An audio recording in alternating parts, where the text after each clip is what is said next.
यह मुहवा जन में खेला पर दांत ना काटे हां जवन लाल होला चियर लाल लाल लोट सोभत हो चियर चियर देखत रहन चियर बोलो उ दिन अब रउआ भुला जाई। हां अब हमरा द्वार पर बारात लगे वाला बा। चुप रहो हम तो भुला जाए तरह के हां मन मना ले दिल मना ले पी खा के सुत रहो हां ये माय वो सरवा छोटे लाल महतौआ खिसियाला कोनो हुर देल रहल रास्ता में कुछ ना भइल ह कोनो घटना ना भइल ह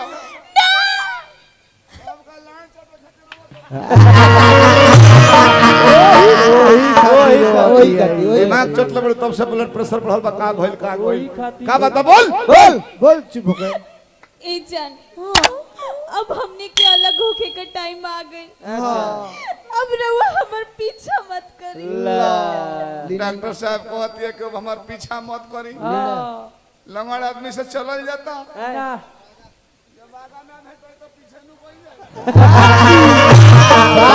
बातचीत आगा भेटे तू बातचीत कर तू आई लव यू कह तू हम तेरा पीछे पीछे घूमी अब रउआ हमर पीछा छोड़िए दी। का है मम्मी पापा हमार जबरदस्ती शादी सेट करा देले बाड़ी। लड़का से ना इस शादी के लिए हमार बड़ी मजबूरी है। तारा मजबूरी है वही का जरूरी है भेट गए आज से रउआ अपन देखी अच्छा हम अपन देखे। अपन अपन अब अपन अपन देखल जा उ टाइम रहे के तू हमार देखत रहल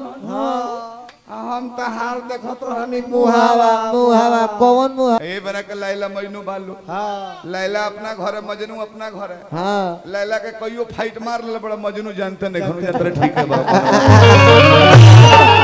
ढोल तरी सा 3-3 घंटा इंतजार करैबू हो जाई वो जना बाणे आड़ लिए हतना हतना देर इंतजार करैबू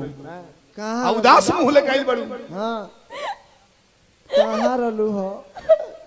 अरे काहे रोवते हो भाई देखो ई का हो गई चुप हो जा मत रो अरे मूती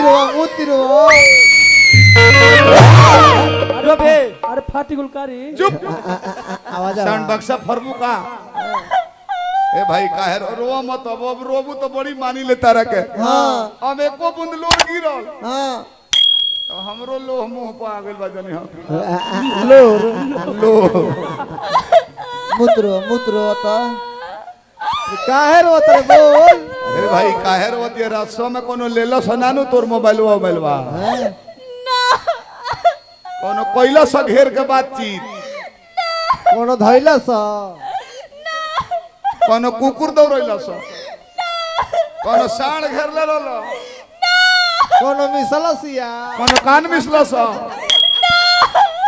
इहे मुहवा जन में खेला पर दांत ना काटे हां जवन लाल होला चियर लाल लाल लोट सोभत हो चियर चियर देखत रहन बोलो उ दिन अब रउआ भुला जाई। हां अब हमरा द्वार पर बारात लगे वाला बा। चुप रहो हम तो भुला जाए तरह के हां मन मना ले दिल मना ले पी खा के सुत रहो हां ये माय वो सरवा छोटे लाल महतौआ खिसियाला